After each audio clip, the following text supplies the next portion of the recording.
If you're trying to level factions to get better gear in Marathon, there are a few systems you should learn early that will make your progression much easier. These tips will help you unlock upgrades faster, manage resources better, and avoid wasting credits. These upgrades help reduce how quickly you overheat, which becomes really important once fights start lasting longer. At rank 1, you can unlock Heatsink, at 4, Quick Vent, and at level 13, you can unlock Active Cool. Grabbing these early makes managing heat much easier and keeps you from constantly overheating during fights. As we're leveling factions, these are a few nodes that I would prioritize. First, Cyber Acme has expansion slots available at levels 3 and 7. These will increase your storage space, which becomes incredibly useful as you start collecting more gear and resources. Once you have those, shift your focus over to New Cal. Get them to level 5 as quickly as possible. This unlocks the ability to purchase enhanced shields directly from the armory, which is a massive survivability boost early on.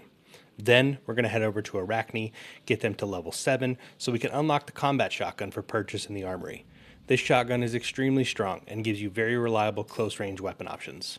Once those are unlocked, we're going to head back over to Cyber Acme to grab the remaining expansion upgrades and increase our storage even further.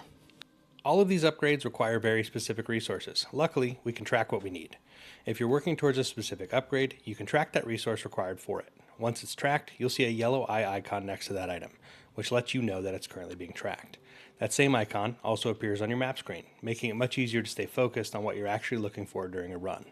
Another helpful feature is the View Info option on each region of the map. If you select that, it will show you exactly what resources can spawn in that area, so you know where to run if you're farming something specific. You can also press Escape to see a list of everything you're currently tracking, whether it's for an upgrade path or just something you're trying to collect. And when you open containers, tracked items even have a special animation, which makes them much easier to spot. Once you start collecting a lot of these resources, you'll notice they can also be used for something else. Many of them can actually be bartered for useful items, which is especially helpful if you're running low on credits. Instead of spending money in the armory, you can trade certain resources for things like shields, patch kits, and other supplies. That said, I recommend holding on to your resources early on until you've upgraded the nodes that require them. It's very easy to spend resources through bartering and then realize you need those exact materials later for an upgrade path. Once you've unlocked those nodes you're working toward, then you can start using the extra materials for bartering without slowing down your progression. Another small thing that's going to save us a lot of time is modding our weapons quickly. All we need to do is right-click our weapons and select Inspect. From there, click on the Mods tab. This will show us every compatible attachment we currently have in our vault. You can equip these mods directly from the screen without digging through menus or dragging items around. If you're like me and you tend to hold on to a lot of weapon mods, we can actually attach these to weapons that are currently in our stash to free up some bag space. It's a simple trick, but it helps keep your inventory a lot more organized. And speaking of managing your inventory, there's another mistake I made early on when it comes to faction rank rewards. As you level up your faction reputation, you'll start unlocking a lot of these reward boxes. Early on, I made the mistake of claiming these the moment I unlocked them. Now, I usually leave them sitting until I actually need them. If I have a few bad runs or I lose some gear, I can just grab one of those reward boxes and instantly restock. The last thing I want to talk about is sponsored kits versus Rook runs, because they serve very different purposes. If your main goal is leveling factions, sponsored runs are perfect.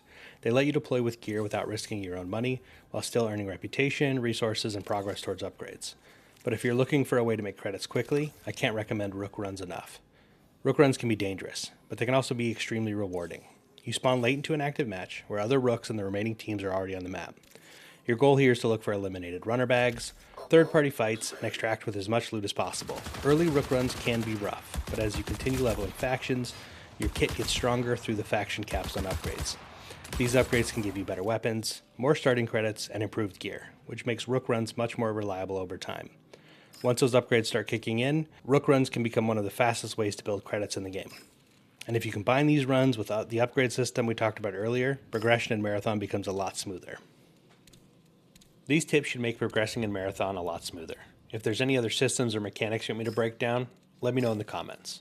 And if you found this helpful, consider subscribing, because I've got more Marathon tips and guides coming.